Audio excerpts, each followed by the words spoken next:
Olá, pessoal. Boa tarde, a partir do meu horário. Bom dia ou boa noite para quem for ver esse vídeo em outro horário. Estou iniciando aqui as minhas entrevistas que vai tratar a relação do direito de família com outros setores da sociedade. Essa é a ideia aqui inicial. Desde uma pessoa da área de corretor de seguros, pode trabalhar na área de planejamento sucessórios. Aqui agora presente um professor. E é claro, se me corrija se eu estiver errado, você também é diretor de colégio. É isso. Coordenador de colégio, pode falar sem nenhum problema, cara. É que um coordenador que lida com as crianças é um tema muito importante, um profissional dessa área, para agregar no direito de família, principalmente no que diz respeito aos cuidados da criança. Esse vai ser o nosso principal foco. E, a partir de então, essa vai ser a minha primeira entrevista, dando sequência com outras, com os convidados que depois vocês irão ficar sabendo. O vídeo será postado sempre no canal do YouTube, e depois alguns cortes relevantes irão para a rede social como o Instagram, que é a principal plataforma que eu utilizo. E aqui estou, então, com um grande amigo, em primeiro lugar, um professor de História, e, é claro, vai explicar um pouquinho da sua carreira, do que ele achar melhor. Lucas Borges, muito prazer, agradeço aqui por ser o meu primeiro entrevistado. Boa tarde, doutor Felipe. Obrigado. Obrigado pela oportunidade de estar fazendo a gravação. E vamos lá, onde você quer começar? Quer falar um pouquinho da sua carreira? Onde você sentiu o gosto de querer ser professor, em primeiro lugar? Vamos falar do início. Claro, por favor. Boa tarde a todos. Obrigado pela oportunidade de vir aqui conversar um pouquinho sobre a minha área. Quando se fala de docência, todo mundo imagina que é coisa desvalorizada, o professor não gosta muito do que faz, né? Tem uma visão, a sociedade vê a docência de uma forma um pouco, vamos colocar aí, meio mitológica. E a gente vai conversar sobre isso. Acredito que nós dois temos mais de 10 anos de amizade já, Sim. né? Já tem mais de 10 anos. E acho que quando nós nos conhecemos eu estava na faculdade. Exatamente. Estava na faculdade. Então o que acontece? Por incrível que pareça, quando eu estava no ensino médio, não queria ser professor, queria ser engenheiro. Meu primeiro vestibular eu prestei para engenharia de controle e automação. Acabei sendo aprovado em algumas ali, engenharia civil alguma, mas eu era péssimo na matemática, não quis ir. Mais um ano e fui para Assis, né, na Unesp, me formar em História. Então, a primeira formação minha em História, na Unesp de Assis. Durante essa faculdade, eu fiz um intercâmbio na Universidade de Évora, em Portugal, onde eu me aprofundei no tema de História e Arqueologia. Aí, ainda na Unesp, ainda nessa mesma universidade, eu fiz uma habilitação para dar aula em Filosofia. Então, eu tenho essa parte também. A minha primeira pós é em Educação e Sociedade, onde eu fui analisar aí essa conexão, como que a sociedade entende o conceito de educação. Aí a minha segunda pós é em Gestão Escolar, e depois eu fiz uma de Gestão de Pessoas, né, relacionada aí com a gestão pública, e mais uma complementação em Geografia. Então eu falo para os alunos que na área de Humanas eu posso coordenar tudo ali, eu posso trabalhar tudo. E aí, no último ano, né, apareceu uma oportunidade de trabalhar na coordenação, e é algo totalmente diferente do que trabalhar dentro da sala de aula. Então, a gente já vê aí o trabalho do professor, o trabalho de coordenador, então são coisas bem diferentes mesmo. Mas essa é um pequeno resumo de tudo que eu fiz até agora. Eu comecei aí em 2015 na docência, já tem quase 10 anos aí de trabalho, então... Certo. É bem isso aí. 10 anos praticamente, né? Já estamos indo para 2025. Pode falar 10 anos, né? O pessoal já para arredondar. Bom, legal. E após saber sua trajetória, né? E puxando já um primeiro ponto aí de conexão com o direito de família. Durante 10 anos você viu bastante crianças e adolescentes, certo? Quantos pais, quantas crianças, aliás, primeira pergunta, que a origem dessa família eram de casal divorciado? Então, vamos lá. Não precisa dizer assim um número exato, mas é bastante, né? Quando eu trabalhei tanto no setor público quanto no setor privado. E aí o que acontece? Em ambos os setores da educação, de um tempo para cá, o conceito de família muda, né? Não é mais aquela ideia fixa que existia no passado. Então, nós estamos lidando com novos conceitos de família. Então, hoje em dia, é muito comum essa ideia, né, de a família não ser mais formada por um pai, uma mãe e filho na mesma residência, mas sim em residências diferentes, e aí o contato ser diferente entre o filho, o pai e a mãe. Isso tem. E uma das coisas que as escolas vão transformando, né, é justamente como lidar com essa nova família. Então é uma prática que a escola vai se preparando, né? Ela vem se preparando há muito tempo de como lidar com essas mudanças em relação à família. Então é uma coisa cada vez mais comum. E, assim, no desempenho, embora, assim, não queira parecer preconceito, não é isso. Tem alguma diferença de desempenho do aluno que vive na relação dos pais, na família tradicional, para casais que já... A gente fala aqui no direito de família, que é uma família mosaica, né? Porque às vezes o casal já divorciou e já formou outra família. Aí cada cônjuge, digamos assim, ou companheiros, já tem filhos do relacionamento passado, mas esses filhos depois se tornam às vezes amigos, só que daí é a família mosaica que a gente chama, entende? Então, assim, tem alguma questão de diferença de desempenho escolar nesse sentido? Então, existem casos e casos. Por exemplo, vamos supor que está num processo ali de divórcio, não sei se posso chamar assim ou não, mas pode ser que esse processo, se a criança já está em uma idade de entender, ela pode ser afetada assim em algum ponto. A gente consegue ver algumas questões. Agora, quando a criança é menor, agora, ou quando a criança é mais velha, então fica mais tranquilo. Um período chave na fase da criança, de conhecimento, de estudo, vai dos 9 até 15 anos de idade. Olha só. Esse período é um período muito complicado para a criança. É o período onde a gente fala que se colocar uma criança numa escola bilíngue, colocar a criança para aprender qualquer idioma, dos 9 ao 15, é essencial, porque é a fase de formação dela. Então ali ajuda muito. Então, se algo acontece nessa fase, também é mais complicado. Olha só. Então, são casos e casos. Casos onde os pais mantêm um diálogo com a criança, explicam tudo, você não sente quase nada de mudança. Agora, isso depende muito da relação que normalmente, entre os pais. Normalmente o que chega para mim é sempre casos graves. Nunca chega assim o pessoal preparado de fazer de forma consultiva, entendeu? Se preparar, porque vê que não estão mais alinhados nas mesmas ideias, né? Assim, já chega quando o casal está em conflito. E, para mim, olha só que gozado, o ponto de vista que era pior, que a gente sempre quer proteger, é o abaixo de 9 anos, porque essas crianças, elas sofrem muito no início. É claro que, assim, o desenvolvimento psicológico faz, às vezes, até esquecer, né? Se não me engano, até 4 anos, pode me corrigir, que eu não sou tão específico assim, de desenvolvimento mental infantil. Mas, ao mesmo tempo que ela esquece na hora que chega na adolescência, nessa idade ela sofre muito porque fica chamando pelo pai, aí a mãe grava e tal, etc, né? Porque, enfim, aí depois tem outros assuntos que pode vir a caracterizar certo abandono, né?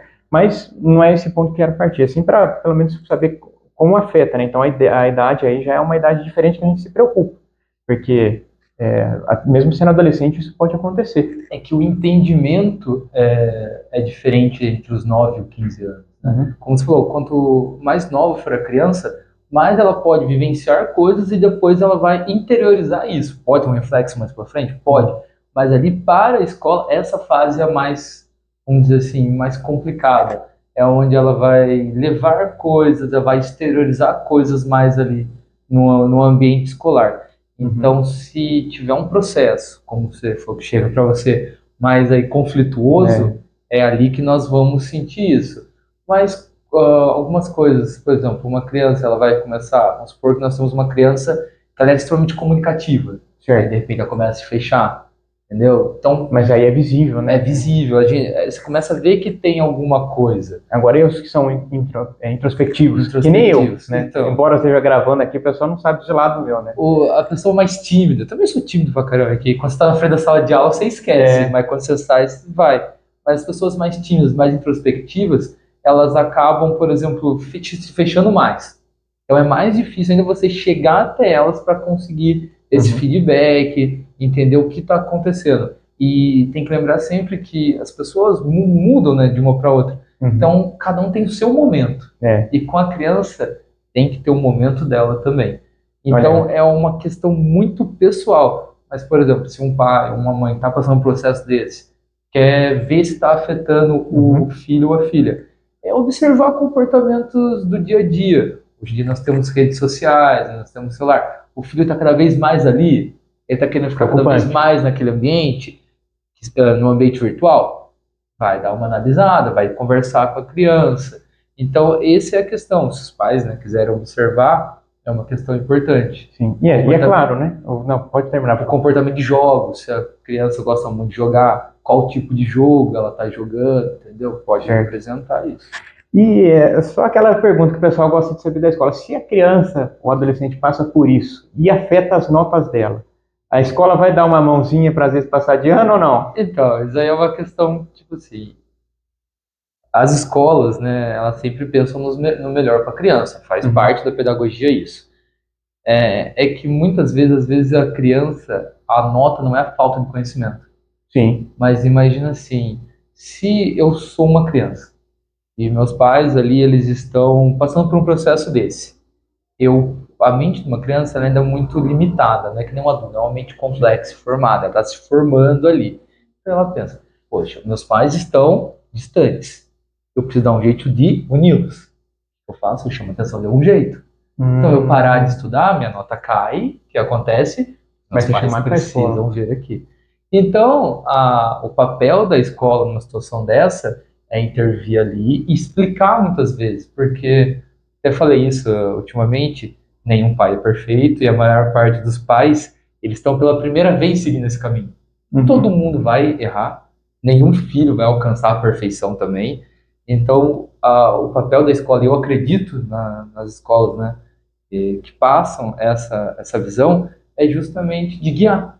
Então, se está acontecendo isso, vamos conversar, vamos que vocês entendam, né, que os responsáveis entendam, porque é muito difícil isso. É muito difícil. E lembrando, né, dentro desse papel, a escola, como ele disse, tem que guiar, né? Assim, a escola não pode ser jamais a responsável por formar o caráter de total desenvolvimento dessa criança para o mundo, que é de extrema responsabilidade dos pais. A lei já impõe isso, né? Os pais, enquanto os filhos são menores, o poder familiar remete a eles, não é a escola. A escola tem um papel muito importante no desenvolvimento, na educação, no que ele vai seguir profissionalmente. Mas, assim, eu acho super complicado, eu já passo o gancho até um pouco menos com direito de família, talvez, mas associando assim, quanto que os pais, às vezes, delegam a função do desenvolvimento de certas coisas da criança para a escola, né? Porque me parece que a geração atual, já do século XXI, ou da última década, podemos dizer, que a gente já viu uma gravidade das redes sociais e celular, que a gente já vai entrar nesse ponto. Mas, antes parece que assim, usam instrumentos tecnológicos e a escola como meio de jogar a criança ali para que eles, adultos, como os pais, foquem no trabalho e tal, etc., e não participa mais da vida dos filhos. Quer dizer, eu estou equivocado ou não, né, basicamente. Então, eu acredito que essa sua fala vai condizer muito com uma instituição privada. Porque o que acontece? Por conta do sistema econômico que a gente vive hoje, desse novo formato de mundo, todo mundo tem que trabalhar muito. E o que acontece? Todo mundo quer que os filhos fiquem num ambiente seguro. Então, eu vou buscar uma escola que atenda o meu padrão, que ofereça tudo que eu quero, e vou colocar o meu filho ali. Certo. Essa é a ideia. E aí, o que acontece? Hoje em dia, as escolas, elas são cada vez mais completas, já entendendo que os pais esperam isso. Então, nós temos escolas bilíngues, as escolas oferecem programa de socioemocional. Então, as escolas tentam oferecer e fechar um leque para oferecer para os pais. Porque é isso. Todo mundo trabalha muito, mas eu também quero que meu filho tenha segurança e que meu filho se desenvolva. Sim. Então, tem esse depósito na escola, sim. Eles escolhem uma escola cada vez mais completa. E as escolas estão ficando cada vez mais completas para atender isso. Mas voltando ao ponto da família delegar muito as escolas. A formação, né, do caráter. Isso é uma confusão que, sim, pode ocorrer muito da família acreditar o seguinte: eu coloco o meu filho naquela escola e a escola vai formar ele. Então tem sim pode ter essa confusão entre o papel dos pais e o papel da escola. E uma das coisas que as escolas lutam muito é para trazer os pais para dentro das escolas, entendeu? Entender que a formação de uma criança é escola e família. Todo mundo junto pelas crianças. Se conecta. É perfeito. Porque imagina só, o filho vai passar um tempo com os pais e um tempo com a escola. Se esses dois eixos não se comunicarem, existe o filho com a família e a criança com a escola. Podem ser diferentes. Então tem que ter a conexão ali para que todo mundo saiba o que está acontecendo, Exatamente. como funciona a mente dessa criança. Então acontece sim da família às vezes se confundir com isso, mas as escolas estão cada vez aí se adaptando a isso. E elas já estão trabalhando no horário integral? Por exemplo, na minha época, tinha certas matérias aí que, certos dias da semana, 1 ou 2 dias, tinha que ir à tarde, né, tudo mais. Cursinho, quando eu fiz, aí é outra coisa à parte, todo dia, né? Aí eu fazia um complemento. Mas, enfim, quero dizer, focando na escola, é todo dia integral, já que você falou que está complementando isso, até outras matérias que nem é conhecida assim como pré-requisito de vestibular, tipo português, matemática, que você falou, socioemocional, entre outras matérias, está se complementando com outras matérias diversas importantes e que leva todo dia a ser integral? Então, a ideia do integral ainda não pegou no Brasil. Certo. Vamos pegar aí, algumas instituições oferecem essa opção, como, por exemplo, principalmente ligadas ao Estado. O Estado tem um projeto de ensino integral e aí sim ele funciona de uma forma um pouco diferente. Se eu não me engano, nós tivemos a reforma do ensino médio há um tempo atrás e eles introduziram o que ficou conhecido como itinerários. Então são matérias mais práticas para tentar tornar a educação prática, porque uma da crítica e se você já foi aluno, você já deve usar. Mas professor, vou usar isso aí aonde? Exatamente. Todo mundo já vai falou cair no Enem? Todo mundo já falou essa frase, né? Vou usar isso aonde na minha vida? Então o governo pensou, vamos pegar isso e vamos mostrar para eles onde vão utilizar, tornar a educação prática. Daí são os famosos itinerários. Os alunos do ensino médio, principalmente, eles podem escolher os itinerários. Qual que é o problema disso? O sistema público ele pode ter uma defasagem aí nessa área. Muitos alunos reclamaram que algumas matérias saem, entram outros itinerários. Então, essa parte socioemocional são mais programas que algumas escolas compram para trabalhar com os alunos. Certo. Que, por incrível que pareça, é uma das áreas mais, vamos colocar aí, em desenvolvimento na nossa década. O socioemocional e aí também a ideia de programação, robótica, vindo muito forte. Olha só, tá precisando, o mercado tá grande nesse momento, né?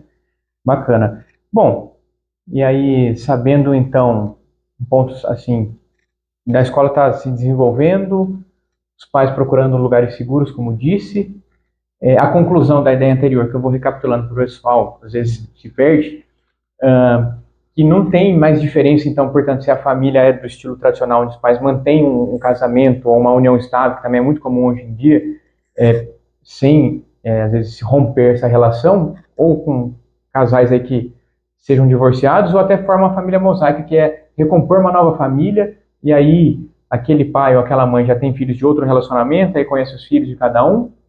Essa família mosaica, então, não tem afetado o desenvolvimento dos alunos, né?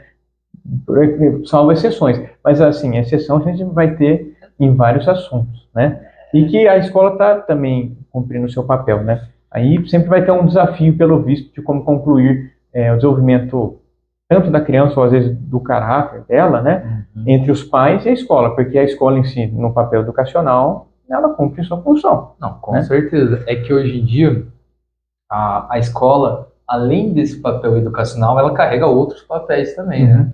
A ideia da pedagogia no Brasil é uma ideia de formar um cidadão crítico. Então não é só pegar uma criança, levar ela até a adolescência, até o início da fase adulta e pronto. Não, o que vai ser desse adulto? O que o mundo espera, né, desse adulto? Então tem toda essa transformação. E aí, para concluir, exatamente o que você falou, essa questão familiar aí é muito relativa, como você mesmo disse. O importante é lembrar que, por exemplo, se chegar, eu não tenho uma diferença clara entre os alunos que eu possa observar nesse aspecto da questão familiar. O que nós conseguimos observar é se está no processo. E dependendo da idade ali, entre 9 e 15 anos. Que é uma idade mais... sofrer mais impacto. Sofre mais impacto. Legal. Bom, agora aí, puxando um outro assunto, que, assim, acho que talvez na nossa conversa anterior, que é claro, a gente sempre prepara, né, pessoal, para ter alguma ideia do que vai conversar, porque ele é um profissional remunerado, tal, a gente não pode, e eu também não quero sofrer uma ação judicial de expor ninguém, nenhum dado de aluno ou de escola, não é isso, tá? Em nenhum momento vamos trabalhar nesse sentido, é importante deixar até ressaltado no meio da gravação. Mas assim, o que vem me chamando a atenção, e até lembrei de um vídeo que vi, onde criticam a geração Z, ou até a geração mais nova, porque tem uma outra mais nova que já classificaram, né, depois da Z, que eu não sei nem como classifica, depois você me fala. Mas veja, eu vou dizer aqui, em uma moça que trabalha no ambiente corporativo, recebeu o recado não, perdão, de um profissional da geração Z, que não queria ir trabalhar depois tipo, da terapia que fazia segunda-feira. Ah, eu faço terapia depois da segunda-feira, na meia da segunda-feira à tarde, e não quero mais trabalhar. E não quer ir, entendeu?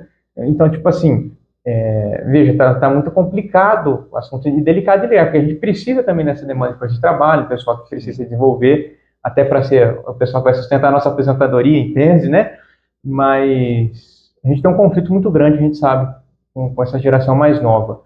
E eu queria que você falasse um pouquinho dela, como é que ela tem ido na escola, desde do que você ouve como coordenador do ensino fundamental, que a gente percebe, o abuso aí também no uso de rede social e internet, que a gente sabe que fica muito vinculado, né? Quanto mais jovem, mais tempo a gente sabe que eles passam na tela.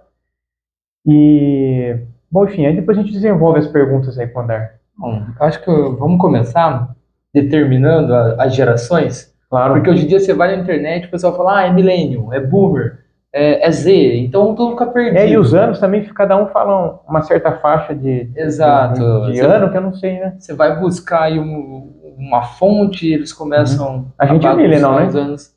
Exato. A gente ali até 95, 96 ainda É onde são eu tô. os millennials aí. E depois começa a Z, e hoje começam a falar de uma nova geração chamada Alpha. Alfa aí. A Alpha, que seria a geração aí que muitos já chamam a partir de 2010, é Alpha. Olha só. Porque, certo. e o que acontece? Você falou da geração Z ali, né? Uhum. E a geração Z, você usou o termo da terapia, o que acontece? Vamos comparar nós aí. Nós sempre tivemos conversas sobre desenvolvimento. Ah, quero crescer, Sim. seja pessoalmente, economicamente. É tanto um desejo pessoal como era natural os pais também passarem essa obrigação pra gente, né? Tipo, eu tive uma vida muito privilegiada. Você sabe, né, pessoal? Eu não me exponho tanto assim. Talvez na entrevista o pessoal vai sabendo um pouco de mim, vai matar a curiosidade, né? Enfim. Mas, mesmo assim, nunca deixaram de passar a obrigação de ter que se estudar, se esforçar, enfim, e ter que, o famoso ganhar sua vida, né? Fortalecer suas coxas, eu gosto dessa frase que andei aprendendo. Mas, enfim, e aí qual que é o contraponto, né? Então, a questão é a seguinte, se você for pegar a nossa geração e nossa conversa, você ia chegar à seguinte conclusão. Nós queríamos esse crescimento e nós aceitaríamos muita coisa por esse crescimento. Então, possivelmente, jornada de trabalho, um esforço maior. Enquanto que a geração Z, ela não pensa só nisso, ela pensa em qualidade de vida. Então, podem chegar para ela e oferecer um salário que todo mundo fala, nossa, incrível. Que a gente aceitaria fácil. A gente aceitaria fácil, só que daí fala assim, mas ó, a condição de trabalho é essa daqui. Uma jornada tanto, maior, né, uma jornada grande. Grandes poderes, grandes responsabilidades, né, pessoal? Boa frase, acho que eles não tiveram essa referência no passado aí. E aí o que acontece? Eles não vão aceitar. Porque eles falam, eu quero qualidade de vida. Então, os nossos pais, eles já tinham aquela mentalidade seguinte, eu vou investir em educação do meu filho, porque muitas vezes não tive a oportunidade. Exatamente. Vou investir muito e vou ensinar meu filho a ralar, porque daí ele vai conquistar as coisas. É a famosa frase que eles falam, eu quero que ele seja melhor do que eu. E muitas vezes os millennials, eles pensam o seguinte, para ter filho, eu só vou ter filho se eu conseguir dar para o meu filho mais do que o meu pai me deu. Então isso explica também a queda na taxa de natalidade. Porque, por exemplo, se já é uma geração que conseguiu bastante, hoje em dia tudo está mais caro, para você dar para o seu filho mais do que os seus pais te deram, você tem que ter um nível acima, econômico. Né, e de fato, olha só, você nem precisou perguntar o que se passava pela minha cabeça, mas é isso, né? A gente pensa, para dar uma condição, né, pensando assim, como um dia futuro pai, o planejamento é esse, né? Eu acho que tudo vem ligado aos custos altos, a gente está preparado, porque, embora a gente queira batalhar aí um pouco, já divergiu o assunto mais político, uma sociedade mais justa, né, resolvendo as causas de miséria. Lindo, né? É um baita desafio do Brasil. Mas o duro é a gente sentir isso na pele. A gente pode pensar isso aqui ajudar fulano, ciclano, mas graças a Deus nunca senti isso na pele. Mas deve ser uma tristeza enorme para o ser humano que vive isso. Então por isso que vem a reflexão tão forte, porque eu iria dizer, cara, não sei se você já percebeu isso, mas eu sinto que a gente vive em castas, que acho que é o termo da Índia, né? Porque veja, você tem a sua família e um dos seus pais é professor. Um dos meus pais é advogado, entendeu? Então, veja, nada mais fizemos o que a geração anterior fez. É a mesma história que às vezes o pessoal gosta de achar um ponto negativo. Falar, meu pai é pintor, então tem que ser pintor. Meu pai é pedreiro, tem que ser pedreiro. E, cara, sinceramente, esses profissionais hoje em dia, viu, gente? Quando é bom, ele ganha o mercado, porque tá em falta, né? É uma grande crítica das gerações mais novas que não está querendo trabalho pesado, né? Como você disse. Justamente, indiretamente, a resposta é essa, a qualidade de vida. Eles pensam, né? Mas, assim, aí não pensa na manutenção financeira que a gente não tem como escapar. É porque uma característica da geração Z também é que eles são afetados por esse capitalismo de venda Sim. de experiências, compra isso, compra aquilo, mas de uma forma diferente. Então, por exemplo, se você for nas minhas redes sociais, você vai ver várias fotos. Tem canal, se eu fazer um parênteses, tem canal profissional? Não tem. Não, já ia mandar seguir aqui. Não, é só professor, meu, só aula de aula e giz. Um dia você vai partir para esse meio. Tomara. Então, o que acontece? Você vai entrar no meu Instagram e vai ter fotos da minha vivência. A geração Z e a Alpha hoje em dia, eles já não gostam de expor. Então, você entra no perfil deles, não tem muita foto. O que acontece? Curioso. Eles ficam mais fechados nisso, mas eles vivem mais nas redes sociais. Então, eles não expõem muito, mas vivem ali comentando muitas coisas. Então, eles Caramba. gostam de postar muita foto, mas vivem conversando muito. Se você for ver, provavelmente você já viu alguma criança postando foto, tampando o rosto. Então, ele é uma característica da geração deles. É me parece, desculpa te cortar, mas é alguma insegurança emocional, mais que eles têm, uma emocional mais frágil? O que os especialistas dizem é o seguinte: a nossa geração se posta uma foto, a gente sabe que aquela foto não determina muita coisa em nós. Exatamente. Agora, se você crescesse nesse ambiente virtual, se você posta uma foto, ela tem um peso maior. Então, na cabeça deles, ali. É claro, por causa que eles já cresceram nesse ambiente. Então, postar uma foto é algo muito, vamos colocar íntimo. Muito íntimo. E que se você posta uma foto e não tiver uma aceitação, aquilo machuca demais. Machuca demais. Então, eu tiro a foto. Então, isso que é o peso. É a mesma coisa que para nossa geração, não sei se ainda tem isso. Imagina assim, ser o último a ser escolhido no time de futebol. Nossa, entendeu? Eu não jogava bem, não. Algo mais físico, assim, sabe? Então, isso aí para nós tinha um peso grande na época. Então, seria a mesma coisa de postar uma foto hoje e não ter muita curtida. Ah, que loucura. As coisas mudam.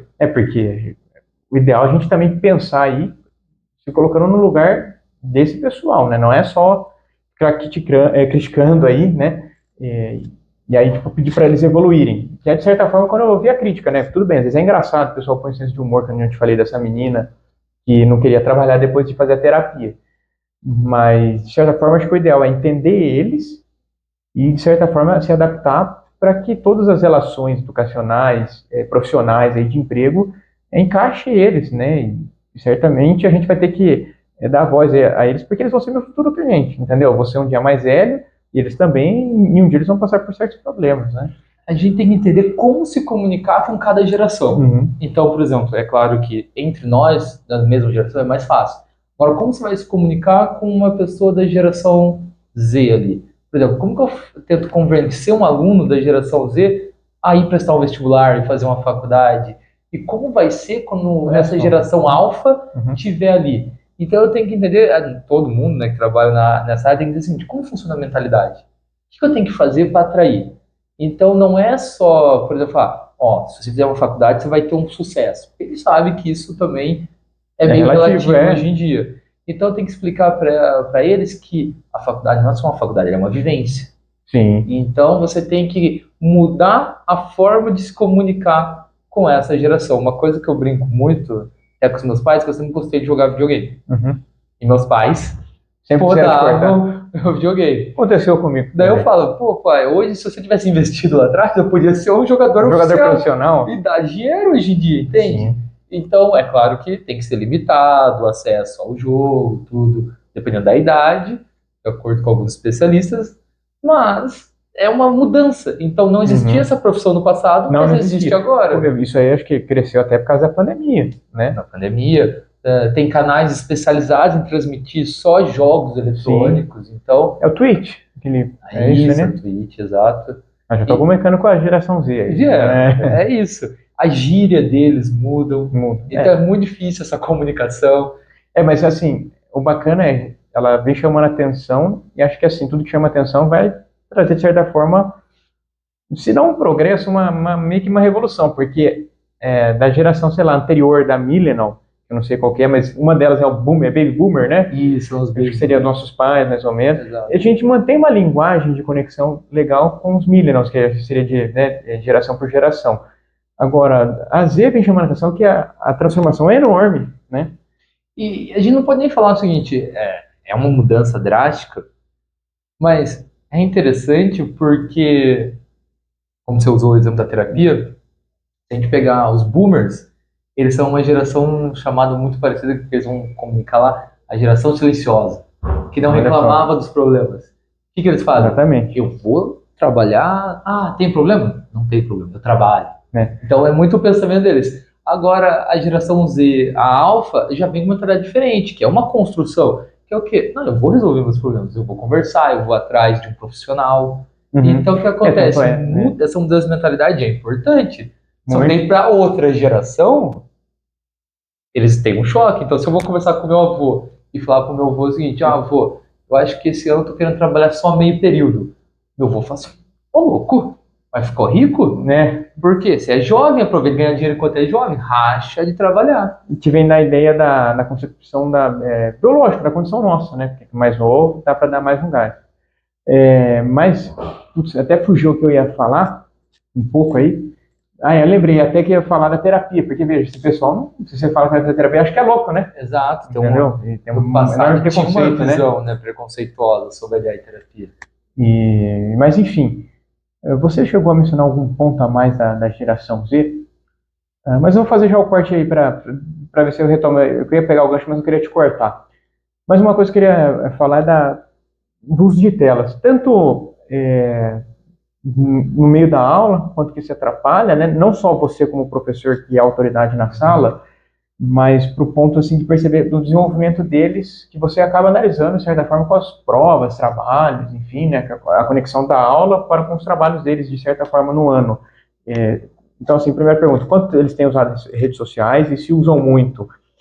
Chega a ser um problema de vício, e se é um vício, usam durante a sala de aula e mais. Aí o ponto final que eu queria saber que é quanto afeta o cérebro. Porque veja, pessoal, eu costumava gravar muito, mais até o ano passado. Esse ano, porque a gente tem que trabalhar mais e às vezes é muito difícil fazer toda a edição de vídeo, parece que assim, a gente vive na internet. Isso afeta muito a cabeça nossa, pelo menos a minha, entendeu? Para a concentração, tudo. E fazer processo ali onde tem um computador, tem a cadeira ali, eu preciso ficar no silêncio, para mim, né? Não dá para fazer duas coisas ao mesmo tempo.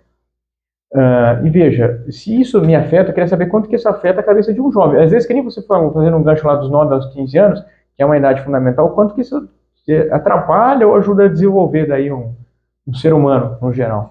Mas só essa última parte, daria pra gente ficar falando aqui o resto do dia. Mais um vídeo. Mas vou tentar ter aí, porque o professor gosta de falar. Então, se você ficar aqui, mas é gostoso, a gente vai ficar conversando. O que acontece? Vamos lá. Uso de telas. Todo mundo usa telas hoje em dia. E se você pegar um celular, ele é construído para que todo mundo consiga usar, não importa a idade. Se eu pegar e der para uma criancinha de 2 anos, ela vai aprender rápido, né? Vai aprender rápido, porque é intuitivo. Então, vamos falar aí o que os teóricos da pedagogia recomendam. Básico, não dar tela para criança com menos de 2 anos de idade. Daí Menos de 2? Menos de 2, que ela não fique na frente de telas. Por quê? Porque isso vai atrapalhar a concentração dela lá na frente. Então imagina Olha só, você vai lembrar da sua época de aluno, todo mundo vai lembrar da época de aluno. Se você tivesse o TikTok hoje, o Instagram, coisas que você fica vendo aqueles vidinhos lá, e são vídeos apelativos, chamativos, interessantes. Não. Aí você ficou à noite vendo um pouquinho na hora do café, e aí você vai para aula. Entrou na aula, você vai encontrar uma pessoa, um ser humano simples, tentando explicar a história para você. Ou dizer outros conteúdos de Ou outros matéria, com conteúdos. professores. Mas é chamativo? Não é. Não é. E aí o que acontece? A criança não tem atenção, porque ela está acostumada com algo brilhante, com as telas. Então a escola normal não se torna mais chamativa para ela.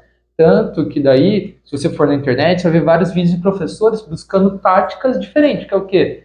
Usar uma fantasia, tentar fazer uma coisa diferente para ver se retém a atenção do aluno, se consegue segurar. Eu vou fazer, você já usou fantasia? Várias, eu tenho várias fantasias. Só que acontece, muitos professores não gostam disso também, porque falam, não é função do professor ter que usar fantasia. Eu gosto dessa parte, mas tem gente que não gosta. Então daí fica assim, como que o professor vai atrair atenção, atrair atenção? E aí tem um outro ponto, a questão dos pais. Muitos pais falam, não pode a tela, mas eu chego cansado, eu tenho que fazer muitas coisas, às vezes a criança tá Aí vem ali. o papel até do advogado corrigir, mas meu amigo, você pôs o filho no mundo. O mínimo que você tem que fazer é criar esse ser humano, né? E às vezes eu até gosto de usar certas coisas que a gente vê do passado, e assim, até uma experiência social minha com várias pessoas que a gente conhece, vem aquela frase do pai, meu pai fez isso, então eu vou fazer assim. O que é o pior, porque às vezes o pai era muito grosseiro, né? Não sei outro sinônimo para falar disso, e aí repete, porque o grosseiro, no final das contas, ele percebeu que deu certo, porque no fim, às vezes era um cara muito desalinhado, aí né? Era muita curtição. No fim, foi entendendo, então viu que o negócio de ser grosseiro do pai dele era um remédio que acho que funcionou. E quer receitar isso pro filho, e que não é verdade, né? Que eu já vi experiências assim, de pessoal até de faculdade, que não conversava tal. É bom.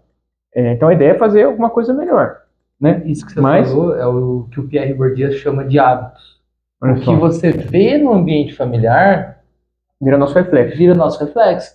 Então, se uma criança foi criada ali num ambiente cheio de diálogo, onde não que ela participe, mas que ela escute os pais conversando, a família trocando Família inteira. ideia, ela vai ser uma criança com um desenvolvimento diferente, Mais comunicativa? mais comunicativa. Se, por exemplo, ela vê muito os familiares lendo, Puta, isso é fundamental. ela vai querer ler também. Uhum. Então, a criança, ela tem essa mentalidade, o que eu vejo é o que eu vou. Uhum. E aí a gente poderia falar, por exemplo, Foucault, microfísica do poder. Se a mãe briga com o pai briga com o filho vai brigar com quem? Tem alguém para descontar o poder? O irmão mais novo. O irmão mais novo. O irmão mais novo vai descontar esse poder aonde? Na escola, Não tem, no coleguinha.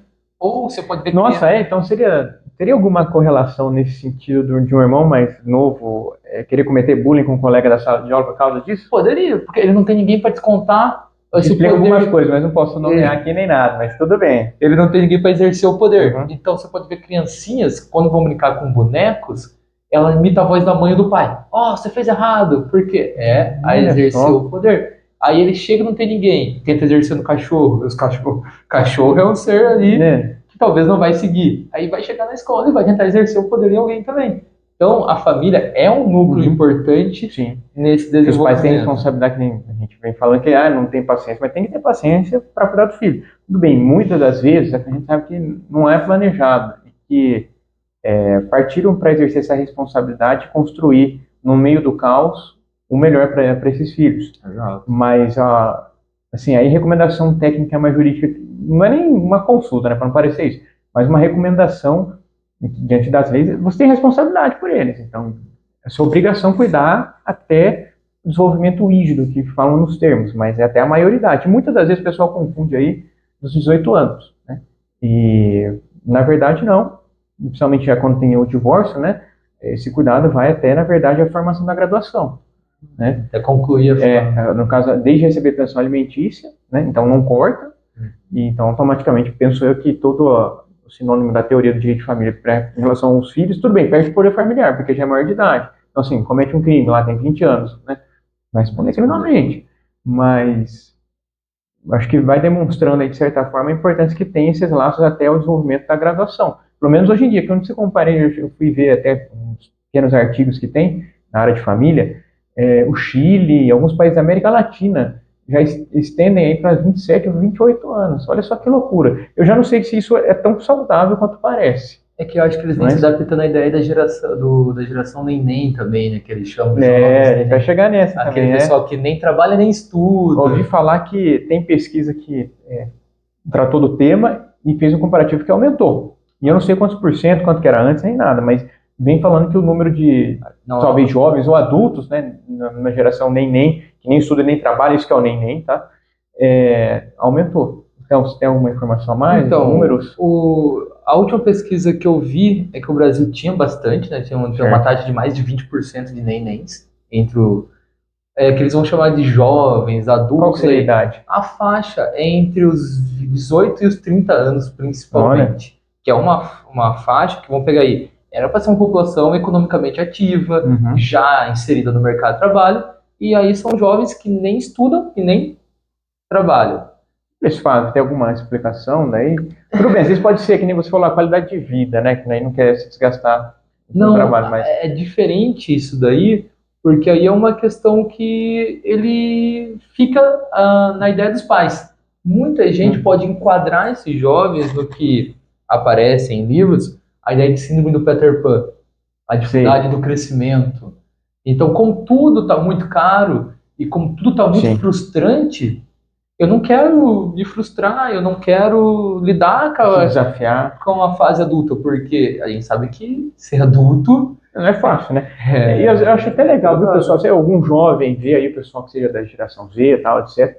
Nunca foi fácil, pode conversar com os avós, com os pais de vocês, nunca foi fácil ser adulto. Né? Nunca foi fácil fazer graduação. Ao mesmo tempo que o pessoal pode falar, tinha menos concorrência no vestibular, verdade. Mas quantos que tinham oportunidade na época de fazer uma graduação, né? tudo isso. Enfim, o Brasil também nunca foi um país de primeiro mundo, né? Vamos ser honestos, nunca é o eterno país da promessa do desenvolvimento, né?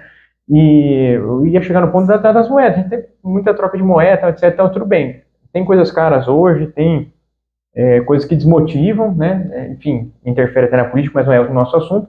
Mas, assim, para pensar, antigamente também tinha essas coisas. Então, assim, eles resolveram, né? Às vezes tinham até muitos filhos, que era difícil de cuidar. Então, assim, não sei, cada um tem uma história, né? Afinal de contas, difícil, boa. Mas fato é, fácil, acho que nunca foi para ninguém. Cada geração tem os seus problemas para enfrentar, né? E aí o que acontece? Nós temos aí um momento para a gente pegar os millennials aí, o pessoal.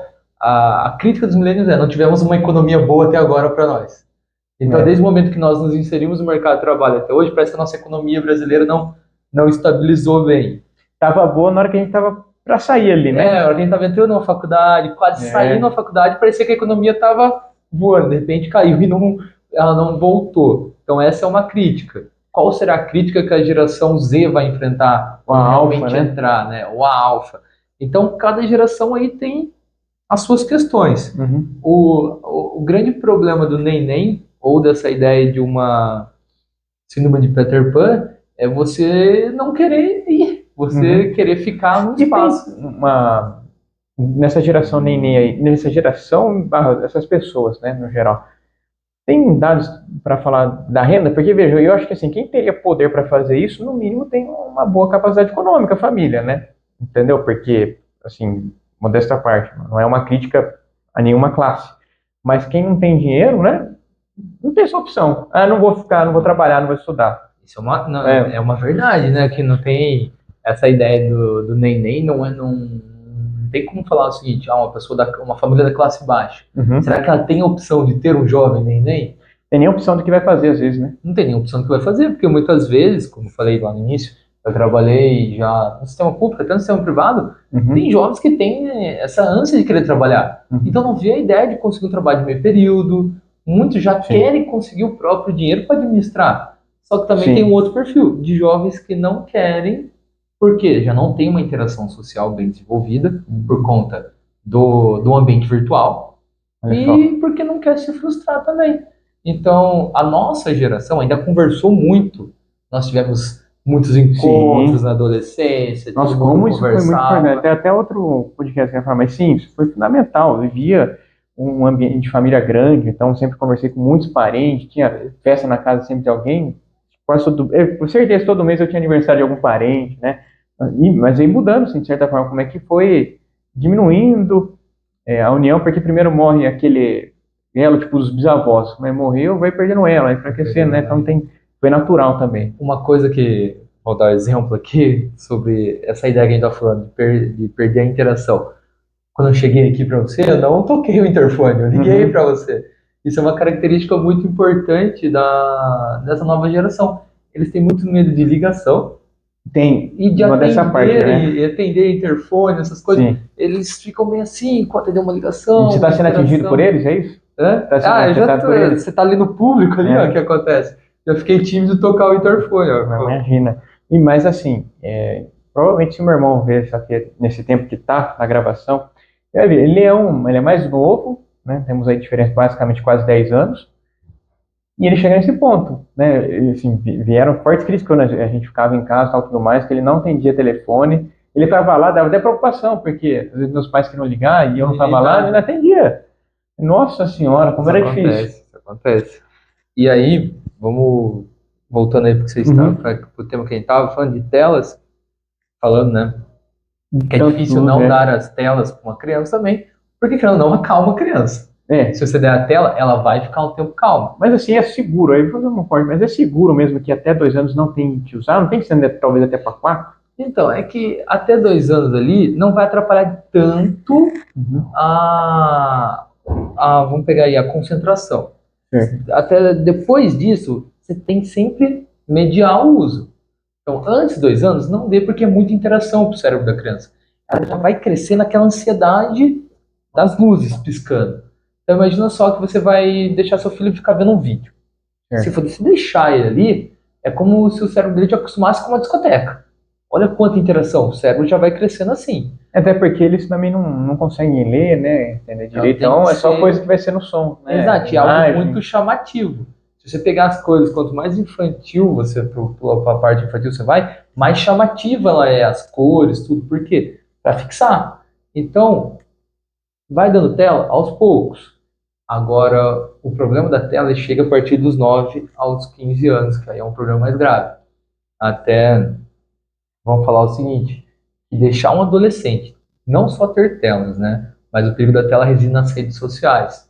Ele entrar nas redes sociais dos 9 aos 15 anos seria a mesma coisa que você criar um adolescente em Marte, Deixar, como você falou, ficar muito inserido, é isso? nas Só? redes sociais.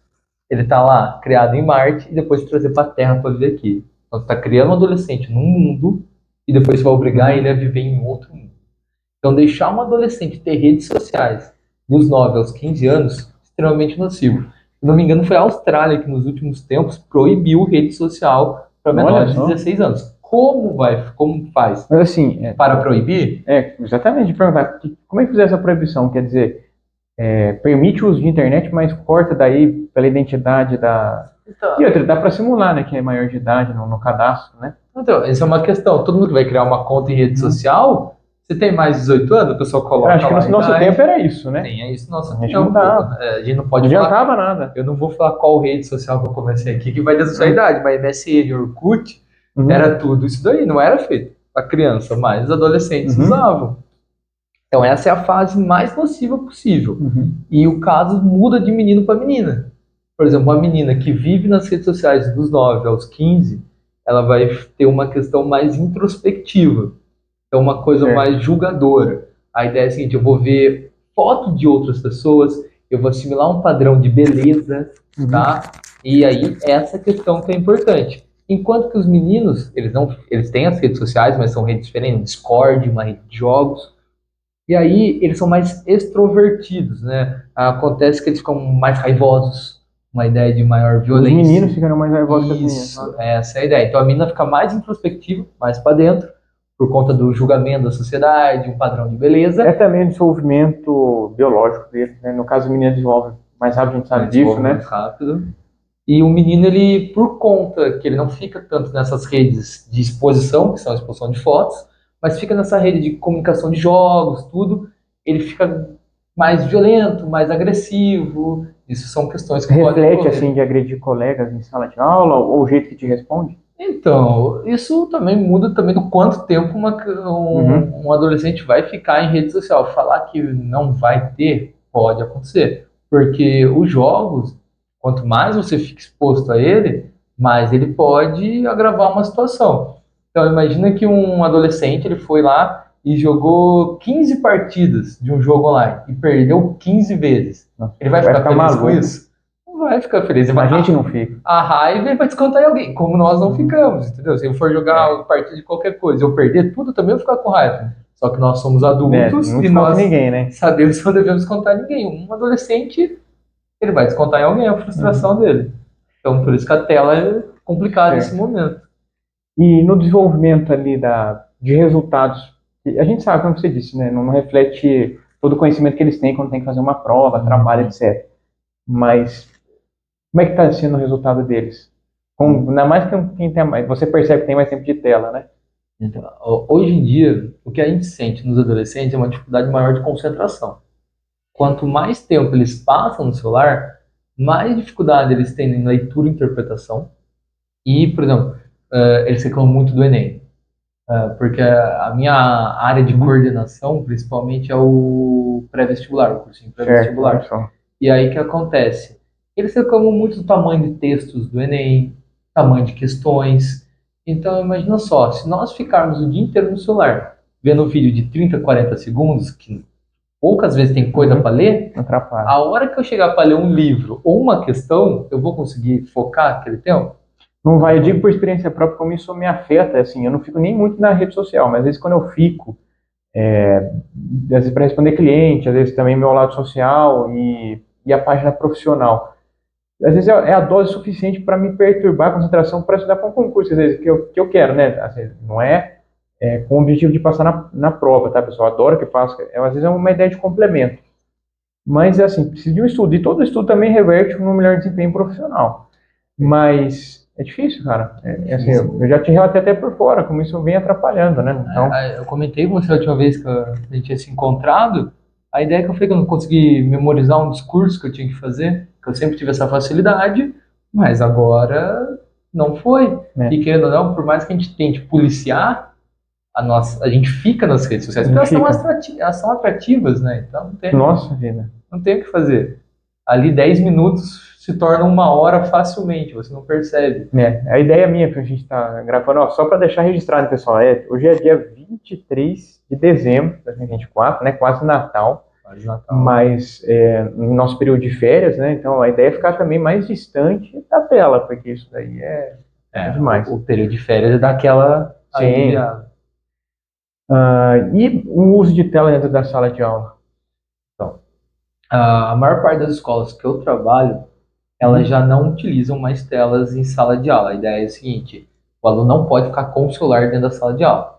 Ele já deve guardar num local específico. Mas tem que ser na bolsa deles? Então, pode deixar na bolsa ou guardar num local específico oferecido pela escola. Ele não pode utilizar no ambiente escolar.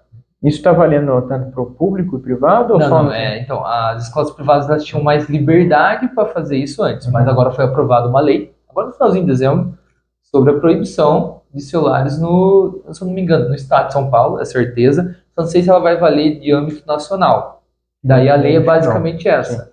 O aluno, ele pode estar com o celular na bolsa, Uhum. mas ele não pode utilizar o celular no espaço escolar. Então, por exemplo, ele entrou Tá. dentro da Nem no escola. recreio. Não, o celular tem que Só. ficar na bolsa. Dentro Olha, do bacana, espaço bacana. escolar não pode. Por que isso? Os países, a gente sempre usa os países da Europa, Uhum. né? Do Eu ia até norte da falar, até o Europa. pessoal às vezes não sabe, mas a gente está falando aí, voltando lá daquele assunto da Austrália, o TikTok no Japão é proibido. Não sabia no Japão é proibido. Eu não sei até que idade, mas crianças, certeza. Se não for igual também até os 16 anos para os adolescentes. Não tem lá, ou sequer também entrou. Porque até chinesa, tá? Acho que tem um conflito com o Japão e China, né? Que é histórico, enfim. Mas eu sei que não usa. O TikTok ele É. é a rede social das redes sociais, né? De todas ali, ela é uma das mais complicadas. Então, a questão é a seguinte, voltando ali aos países do norte da Uhum. Europa, o que eles perceberam? Se a gente voltar uns 15 anos na história, a ideia da tecnologia era muito atrativa. A educação vai se aliar à tecnologia e nós vamos revolucionar a forma de educar as crianças. Uhum. Então vamos colocar computador, vamos colocar tela, tudo isso. Depois chegamos no presente e nós percebemos o quê? Não é bem o caminho. Por quê? O touch fez as crianças perderem coordenação motora fina. Olha Então a só. letra cursiva foi se perdendo. Então o pessoal começou a falar assim, peraí, será que isso é progresso de verdade ou É, não? Então aí eles foram querendo voltar e hoje em dia a ideia mais forte é de uma pedagogia mais tradicional. Não é que a gente vai abandonar a tecnologia, não. não. Mas nós vamos realmente usá-la em determinados espaços. E aí que é o importante, porque muita coisa está se perdendo. Muita criança já sem habilidade de fazer a pinça, né? Não sei, tem um nome específico Isso para aqui segurar é. a caneta certinho. E se, por mais que o pessoal fale, mas é um ambiente digitalizado, ó, escrever o próprio nome, letra É a base, cursiva, né? é básico, você vai ter que assinar documentos. Então, essa é Sim, uma também. questão que foi aí primordial para ter essa volta a uma pedagogia diferenciada. É que nem vejo, no ambiente de trabalho, falam muito da inteligência artificial, tá, etc. Ela vai vir para agregar, ela vai aumentar muito a capacidade produtiva. Mas, assim, o duro é o tal do marketing, né? Que parece que a gente vai, assim, ou todo mundo vai perder o emprego, ou só as pessoas mega produtivas que vai saber utilizar isso que vai dominar o mercado, e acho que não vai ser nenhuma dessas realidades, né? Porque, enfim, dentre outros setores, né, a gente vê, por exemplo, às vezes um contrassenso, a gente vê um supermercado super moderno que não tem nem mais o caixa. Mas se você for numa cidade mais interiorana, no estilo tradicional, aquele comércio sobrevive muito bem no modo antigo. Então, deixa eu falar que vai acabar o mercado, é relativo, né? É claro, às vezes o outro está faturando muito mais, bem, mas enfim, aí são outros 500, né? Mas assim, o jeito que fala de extinguir é que você nunca mais vai ver, Tá? e não vai extinguir. Mas eu vejo assim como uma questão que vai agregar, sempre tudo vem para agregar. Mas assim, que nem você falou, do tradicional. Na minha área, por exemplo, eu acho que o profissional que também fica muito viciado em telinha, em coisa de inteligência artificial, não progride, porque o que a gente mais precisa é do ensino tradicional. É o famoso bunda na cadeira. Tinha até palestrante que era famoso, concurseiro que é muito famoso na área do direito, por N concurso que tem, é o famoso HBB, Hora de Bunda na Cadeira. Não, HBC, Hora de Bunda na Cadeira. Ele resumiu assim a letra, fazer quantas horas você já tem de estudo? Entendeu? Para ver, saber quando você vai ser aprovado, saber como você vai ser bem desempenhado profissionalmente. E é uma coisa muito particular sozinha, né? Não tem E como. é uma questão que é o básico. É coisa Uhum. que sempre deu certo É. lá e que agora está voltando. Então, essa é a diferença. A tecnologia vem e ela não vai parar. Ela vai Uhum. continuar se desenvolvendo. Então, a ideia é, se não me engano, o Horkheimer fala, né? Um filósofo Famoso. importante, ele fala o seguinte: a tecnologia pode se tornar tirânica, mas quem permite que ela faça isso? Nós. Então, como você vai lidar com a tecnologia que tem à sua disposição? Uhum. Talvez o profissional que melhor se adaptar a essa tecnologia, ele vai se desenvolver. Mas acho que todo mundo vai ter que aprender a lidar com ela em momentos. Então é aquela Uhum. mesma coisa. Se a gente estivesse fazendo essa entrevista e eu tivesse no meu celular, Nossa, não daria certo isso daqui. eu perderia o foco, a pessoa nem o público iria estar assistindo. Exatamente. Então, o que acontece é entender o momento de usar a tecnologia. E é isso que eu acho que é o desafio da educação nos próximos tempos. Uhum. Entender e ajudar essa nova geração a pensar o seguinte: você tem essa tecnologia. Quando você vai usar e quando vai ser benéfico para Uhum. você usar isso daí. Só que Certo, é. aí a questão da lei também é outra coisa. Vamos pensar numa cidade grande. Uhum. Talvez um aluno para ir embora tenha que chamar um transporte por aplicativo. Talvez ele tenha que comunicar aos pais, entendeu? Ele vai fazer isso só fora da escola. Então ele tem que sair do portão da escola para fazer isso. Então tem umas questões ali complicadas, porque É, que daí se ele não pode usar na escola o celular, isso trava. E outra, né? Aí sempre vê, olha só, é um ponto a se pensar, porque aí é a responsabilidade do ambiente onde tá, né? Assim, e é muito, às vezes, preocupante, é que, graças a Deus, a gente nunca viu ninguém ser sequestrado, mas eu vi até um filme recente, essa questão ser preocupante, que é sempre os Estados Unidos que tem um problema nesse sentido, talvez já tenha existido mesmo, de sequestrarem, né? Crianças, porque acho que é um serial killer, né? Mas, enfim, eu também vi vídeo recentemente de uma criança quase entrando numa baleia aí no esse vídeo Brasil. ficou famoso, eu vi É, também. então, os pais têm que ter, assim, e era nesse caso do vídeo da van, era na casa da criança, né? Então, assim, os pais têm que estar muito em cima. Aí o poder e responsabilidade dos pais, né? Tem que ficar atento. E, claro, na minha visão, eu sei que às vezes cidade grande é muito difícil, né? Trabalha tudo. Mas quanto mais puder acompanhar, de certa forma, é melhor. Isso é uma questão interessante para você ver, depois pode ver com o público, a gente sei como você se comunica com É eles. conforme o pessoal vai participando, dos recortes. Vocês podem pedir para eles colocarem ali nos comentários para você ver de qual geração cada pessoa é. Porque é fácil fazer um teste seguinte: Né? o quanto seus pais deixavam você andar a pé. Uhum. Então, até onde eles deixavam você ir a pé? Ah, você ia a pé para a escola? Então você é de uma geração. Uhum. Ah, você ia a pé até a casa da sua avó? Você tinha essa liberdade. Hoje em dia, os pais meio que super protegem os filhos no ambiente físico, com medo de tudo que o mundo físico pode causar, né? Mas no ambiente virtual, eles falam, tá dentro do quarto, não tem perigo nenhum. Esse que é o problema. E aí, que não é fazer, muito simples, olha não é só, como é que seguro. porque é tão legal o assunto. E daí remete ano passado o problema era facada, isso, queria matar aluno. E teve lá em Santo André, São Paulo, né? Por causa de rede social, que cria grupinho, comunica, né? Acho que aconteceu nos Estados Unidos primeiro, Os parece. Estados Unidos ele é o local onde tem mais, né? Esses problemas na escola com A os taxa adolescentes. lá é maior. Por conta justamente do ambiente educacional. Por isso que eu falei que a parte socioemocional está muito forte hoje em dia. Que aí é para ensinar como esses adolescentes vão lidar Sim. com as suas emoções, com as suas frustrações. E teve caso em Itapira, acho que pegaram um aluno com faca na bolsa, né? Escola pública, né? Eu cheguei a comentar, fazer até um pouco de vídeo nesse sentido, né? Para algumas consequências, porque daí, aquele, por exemplo, em alguma capital onde matou o jovem, tudo bem, o jovem cometeu um crime, mas dentro do ECA, né? Que faz o Estatuto da Criança e do Adolescente, é uma lei, ele responderia com um crime análogo, entendeu? Então, tipo, sabe, ele não vai ser criminoso, entendeu? Vai ter ali uma outra legislação, tipo, não vai ficar tão condenado quanto um criminoso, entendeu? A gente tem que pensar o seguinte, não é natural. Não, mas não é natural. O que levou essa criança a ir para esse ponto? E foi muitos, né? Foram muitos, né? Hoje em dia é um ambiente virtual. Uhum. Os pais têm medo de deixar a criança livre no mundo. Sim. Dentro de casa está segura. Só que no ambiente virtual é muito difícil você saber quem está ali do outro lado. Nossa, eu tive até um problema recente aí. Se a minha cliente for ver, né? Uma das minhas clientes registrou um problema com a filha dela de 16 anos. Conheceu um cara aleatório na internet, onde acho que falaram que pagaram para hackear a conta dela, tal, etc. Jogo esse papo. E ela ficou assustada, tal, etc. E foi criando um vínculo de intimidade, aparentemente. Mais ou menos essa é a história. No fim, vazou foto íntima, né? Enfim, não importa o contexto, mas aí virou sério o assunto. E aí não sabia, ele vai fazer um boletim de ocorrência. Quem que é a pessoa? Quem que é o cara? Não tinha o nome dele, podia criar um nome falso, né? Não tem um CPF, não tem nada, não tem a localização, entendeu? A gente registra da forma geral. Mas assim, o medo de o cara expor isso daí na rede, né? Como você falou, para esse tipo de pessoa mais jovem é muito importante. E como é que fica a seriedade do assunto dentro de casa, né? E fazendo até o paralelo, justamente entre eu e meu irmão. Era muito comum a gente andar a pé, voltar até de festa, né? Enfim. Agora ele, né? Essa pessoa eu realmente nunca vi. É um teste simples. Perguntar quanto você andava a pé na sua infância, qual distância. Aí a distância define aí muito da geração Muito de cada da geração. um.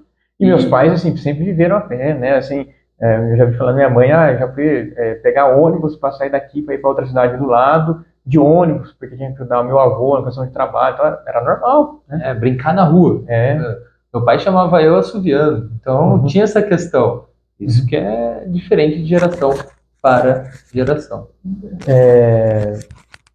No mais, você estava vendo se está funcionando, tá funcionando quer dar um ainda. susto. Essa geração aqui não é muito acostumada com tecnologia, pessoal. Não, então a gente nossa fica primeira meio entrevista, difícil. né? Conforme a gente vai desempenhando, evoluindo aí, quase tudo mais, vai ser convidado novamente, já estamos cada vez mais preparados. Eu venho agora, depois eu venho mais para frente se eu ver a mudança. Então já vou estar mais 25, né? Vai estar mais didático.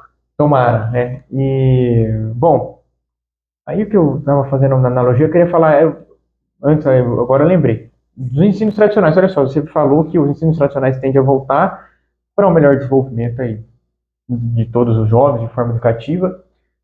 Mas veja, eu estava vendo aí como é curioso o desenvolvimento aí voltar para a questão tradicional, né? Dentro do limite, sem tirar, não é aquela que classifica a tecnologia como inútil, né?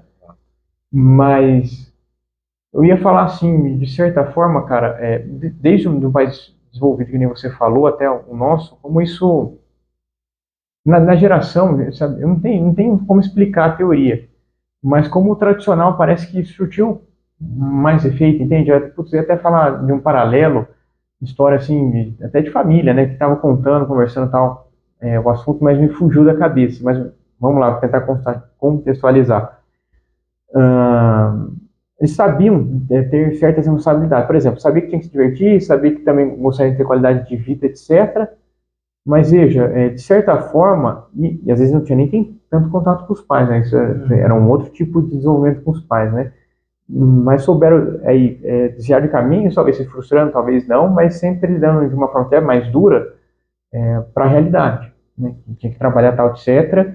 E se conduziu, entendeu? Porque eu já vi, assim, conversando até com outro pessoal da cidade, eles falam, eu fui tomar um caminho, né? E o mau caminho, quero dizer, é o uso de drogas, que é ruim, eles sabiam que era ruim, mas não tinha tanta política educacional e pública para falar dos malefícios, mas eles percebiam, né, até porque alguns morriam, eles não tinham limite, era uma geração meio sem limite, né, na década de 80 ali, Tem que. mas acabaram percebendo e se salvando, né, assim, encarando o desafio, quer dizer, não deixou se frustrar, assim, sabe, como poderia acontecer com essa geração mais nova, entende?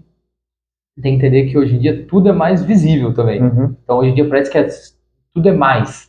Mas é porque hoje todo mundo tem um celular e pode postar o que acontece, então a gente vê. Então no passado não tinha isso. Então podia acontecer num número grande também, mas ninguém tinha Uhum. acesso. Essa ideia de conduzir que você estava falando aí, eu acho muito importante ter alguns exemplos básicos para dar para você, para mostrar Uhum. como é diferente de uma geração conduzindo a outra. Então, por exemplo, se você lembrar quando você era pequeno, seus pais levavam você no parquinho. Parquinho Sim, eu básico, já assim. fui. Aí você ia no parquinho tinha vários brinquedos lá. Tinha o gira-gira, Tinha gangorra, né? gangorra. Agora eu pensei, gira-gira. Você ia sentar num lugar, outra criança ia vir ou você ia tentar girar uma coisa Uhum. rápida, você podia cair. Podia. Hoje em dia, o que pensam quando vai colocar um parquinho? Se uma criança vier aqui, nesse brinquedo, girar, cair, é processo. Que jeito.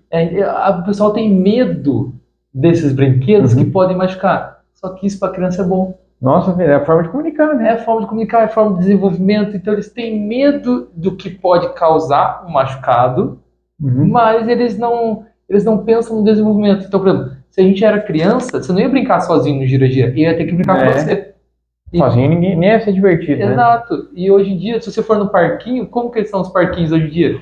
Eles são feitos para evitar que as crianças tenham machucados. Uhum. Então são parquinhos feitos mais com coisa emborrachada, coisas mais de plástico que não vão machucar. Não sei se você vai Uhum. lembrar de um brinquedo que tinha na sua época. A gente chamava de gaiola, eu acho. É E um monte de a quadrado gente ia ali que tinha uns escalando pregos. aquelas coisas de ferro. Mas olha o perigo disso. Ah, mas era Hoje divertido, era né? divertido, mas todo mundo brincava junto. Hoje em dia vai tirando isso, são brinquedos mais É. feitos para evitar. Por Uhum. quê? Porque os pais tentam guiar de uma forma diferente. Isso está me remetendo à ideia tipo, de criar uma bolha, né? Tudo bem, eu entendo, sim. Parece que você é muito duro, né? Nossa, eu não penso no perigo que a criança pode cair, bater a cabeça, é muito sério, realmente. Mas, putz, eu acho que a gente está chegando num ponto onde está deixando no plástico bolha, sabe? Imagina o plástico bolha que vem, as encomendas nossas, criando pessoas assim, né?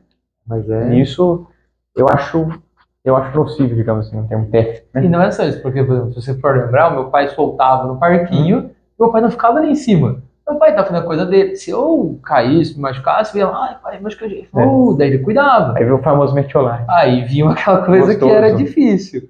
Mas depois, vida que segue. É. Hoje em dia é diferente que é o quê? Os pais, eles super protegem esse. E aí, por conta da geração dos pais, o que os pais vão fazer? Os pais vão fazer assim, eu tenho que preparar o meu filho para o futuro.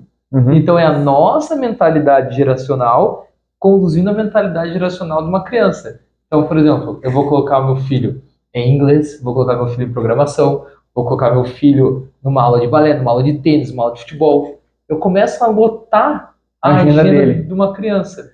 Aí você pensa o seguinte, como é o momento que ele tem para ser criança? Exatamente. Então, criança tem que ser Criança, né? criança. Eu acho que é assim, importante nessa idade, mas você falou, talvez adolescente, né? Tem que fazer inglês? Tem que fazer inglês. Tem, Fazer é programação? essencial, é. Excelente para o futuro. Mas também tem que ter o espaço para ser É. criança. Os pais da nossa geração, eles já pensam em preparar o filho para o futuro. É aquela ideia seguinte, eu quero dar a base para ele, que talvez eu sei que eu não tive lá atrás. Então eu já vou preparar ele da melhor forma possível.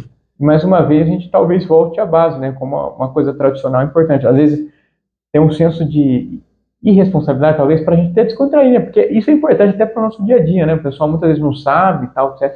Aí vai ter que ser um convidado psicólogo para trazer as maiores informações, mas isso eu já li e falei, bom, como isso é importante, por exemplo, para casais, né? Que ficam, às vezes a gente não sabe como é que está durante tanto tempo junto, e estão juntos, né? Muitos anos.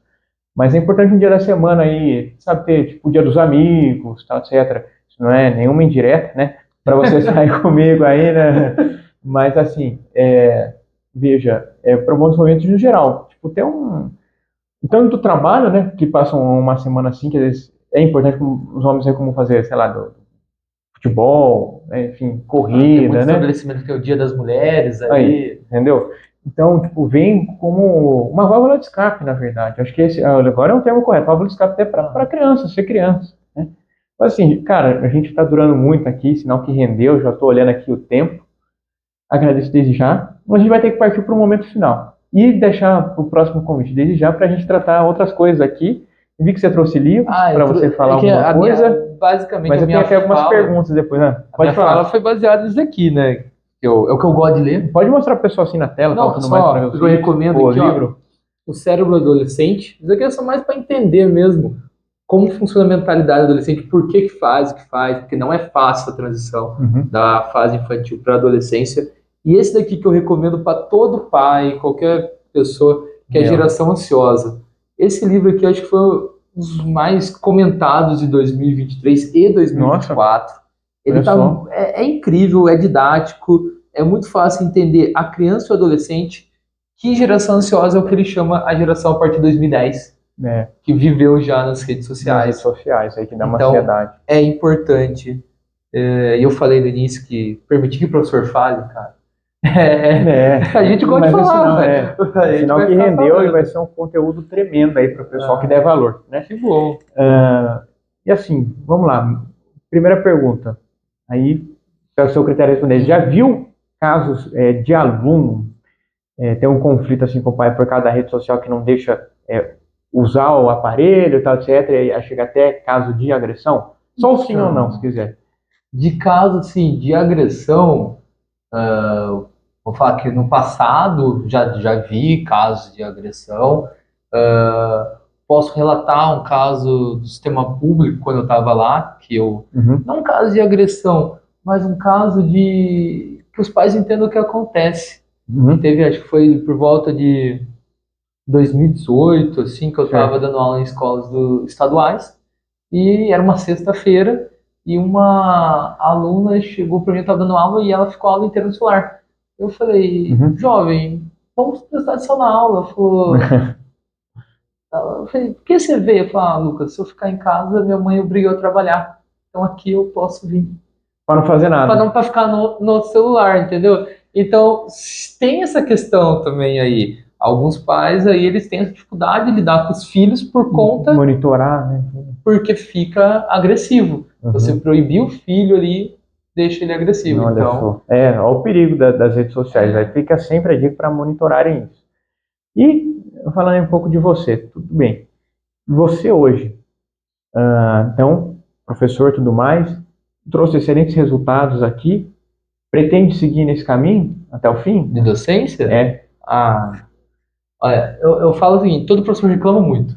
Eu reclamo muito. Se for conversar com o pessoal da minha família, vai chegando setembro, outubro, eu tô reclamando que eu tô super cansado. Aí depois de alguns dias de férias, eu falo assim, tô com saudade. Então, o meu emprego, a docência, ela é gostosa. Eu falo que ela é dinâmica porque eu posso planejar aula que for. Quando eu entro na sala de aula, eu não sei o que eu vou enfrentar. Então, eu posso pensar que eu vou falar disso. A cabeça de uma criança e de um adolescente sempre muda meu caminho. Então, eu sei que toda aula é diferente. Não é algo que... Te dá disposição? Me dá disposição. Porque, falo, nossa, mas vai ensinar história todo ano a mesma coisa? Mas é que tá. Eu falo sobre o mesmo assunto todo ano, mas de diferentes formas. Não sei se o público vai entender, mas cada sala é um jeito diferente de passar a informação. Que E bom. aí que é legal. E qual que era a sua expectativa no início para hoje? Mantém igual a ideia, o sonho daquilo que você idealizava para professor? Então, né, se a minha mãe for ver o vídeo, né? A minha mãe, É, quando sei. minha mãe é professora, Já está na parte final, não vai ver. minha mãe é professora, e quando eu falei que ia ser professora, até chorou. Ela falou que a vida ia ser difícil.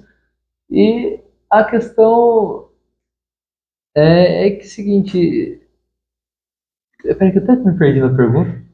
O seu ideal, aquilo que te motivou para ser professor. Tipo, eu quero A mudar origem. alguma coisa Então, educacional.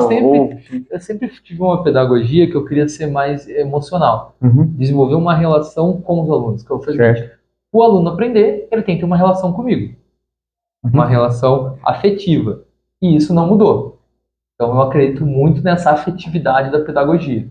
Eu tenho que ter uma relação com os alunos. Mas isso ainda é o Lucas com 10 anos. Pode ser que daqui Sim. 20 anos eu chegue aqui e esteja totalmente diferente. E algo mudou? Não, Na visão? teve um aluno que uma vez me falou uma coisa, que quando você entra, você vê que uma coisa é observar a docência de fora. Uhum. E quando você está dentro, você vê como é a docência. E as palavras têm muito poder quando você lida com o público. Então, Sim. às vezes, você fala uma coisa e a pessoa entende outra. E não é realmente o que você quis falar. E eu lembro que assim que eu me tornei professor, eu estava dando aula numa sala e tinha um aluno que aprontava muito. Eu falei, eu desisto de você. E aí, depois disso, Pra ele? falei para ele, desisto de você. E aí, depois disso, ele passou a aprontar muito mais na escola. Aí um dia eu fui questionar e falei, cara, o que tá acontecendo? Ele falou, ué, você não tinha desistido de mim? Ele chama a atenção. Então, a ideia, eu não falei disso de verdade, mas o falar aquilo Marcou, né? marcou. Então, eu sempre parti desse princípio ali. Tem que tomar cuidado Tem que tomar com o que se cuidado. diz, porque você está Exatamente. lidando com crianças, com adolescentes. E eu tomo muito cuidado aqui com a rede, né? Porque eu tenho medo de ser cancelado. Só faço, né? Que é sim. coisa fácil. Né? Você tem que lembrar que o que a gente fala, o que os outros entendem, é muito complicado mesmo. Exatamente. As pessoas entendem o que elas querem, né? E diante, partindo até um pouco para o Lucas pessoal, além do Lucas profissional, do que você fez, toda a sua trajetória aí, te deixa contente? Como o Lucas, aquela criança lá, que um dia foi, né? Te deixa feliz diante de todos os resultados? Eu acho que, por exemplo, se você perguntasse pro Lucas vou colocar o Lucas de 2004, se ele queria ser professor, queria estar onde ele está hoje, ele ia falar que ele não acredita que ele seria isso. Uhum. Mas eu fico muito feliz com toda a trajetória. Eu acho que se eu tivesse seguido a minha primeira opção, ido para um ramo de engenharia, um trabalho mais estático, eu acho que eu não seria tão feliz quanto eu sou hoje. Mas uma coisa não é aquela falsa positividade. Todo mundo tem dias ruins, a profissão é difícil, todo caminho tem seus obstáculos. Uhum. Tem um lado bom e um lado ruim. Você não vai ser feliz todo dia, não vai acordar, nossa, que incrível, eu tenho que dar aula hoje. Não. Até o bom ensinamento aí para a geração Z, que é assim, né? Eles são assim, um gráfico, né? Aí, como a gente já viu, eu vou falar de Schopenhauer, que você sabe que eu gosto de filosofia, né? Deixa para a próxima, a gente tá encerrando. A vida é neutra, tem que entender que são dias atípicos, dias de felicidade, de sofrimento. A maior parte da vida é uma coisa neutra. Né? E uma frase assim, que eu gosto até de perguntar: há alguma coisa que você se arrependeu de ter feito? Me arrependi de ter feito. É pior que eu faço essas frases para meus alunos aí, ó. Agora está no papel de aluno. Se eles se arrependem de algo, de ter feito. Eu acho que, por exemplo, me arrepender de algo do que eu fiz, não. Mas eu me arrependo de coisas que eu não fiz. Então, do que eu poderia fazer. Aí eu jogo uma outra frase para você, que eu jogo meus alunos também. Que eu falo sempre o seguinte, ó. Lembre sempre que é melhor dormir com a vergonha de ter feito algo do que com o pensamento de por que eu não fiz aquilo. Exatamente. O tempo passa, a gente não consegue voltar e corrigir para tomar a atitude que a gente gostaria de ter tomado, né? Então eu acho que eu tenho alguns arrependimentos de coisas que eu não fiz. Agora, de coisas que eu fiz, eu não me arrependo de nada. Mas agora, coisas que a gente deixa de fazer, que a gente perde a oportunidade, a gente acaba... E eu sei aqui, né, para agregar, o seu pai sempre jogou muito bem futebol. Falou, você vai tocar nesse ponto. Exatamente. Tem alguma frustração aí de você não ter sido um bom jogador de futebol? Falo pro meu pai até hoje. cidade nossa é pequena, né? Todo mundo conhece o Borjão, um dos melhores centroavantes da cidade. E o Borginho devia ser o quê? Jogador A de expectativa futebol. era pra ser jogador A de futebol. expectativa... E nem no FIFA joga, né? Nem no FIFA, Nem cara, no nem no FIFA. videogame, Olha meu aí, nem no Deus. videogame pra dar esse orgulho pro Borjão. Então isso aí é uma questão, né? Porque acho que jogar futebol seria uma coisa interessante. É, Mas não foi. mas, enfim, também não posso dizer que eu não sou um cara dos esportes, é mais pra trazer alguma coisa legal pra entrevista. No Vai. fim, acho que é isso, pessoal. A gente falou bastante. Quero agradecer aqui o convite. Obrigado por me Obrigado. dar essa oportunidade. Espero que tenham gostado. Vou trazer mais convidados aqui. Já tem confirmado aqui um padre, né, que já confirmou a participação. É que a agenda é Interessante. lotada em dezembro, né? Vai ser em janeiro. Estou procurando um pessoal aí que é da área de imóveis, né? Enfim, aí vou agregando. Então fica aí o gostinho para vocês, para quem quiser continuar participando aí das gravações, que acho que eu vou até nomear aqui como o Casos de Família, né? Vai ficar interessante. E quem quiser comentar alguma coisa, vai estar aberto no YouTube para vocês. E, é claro, nos recortes no Instagram. Então é isso, pessoal. Muito obrigado e tenham aí um excelente dia, noite ou tarde. Até mais. Tchau, tchau.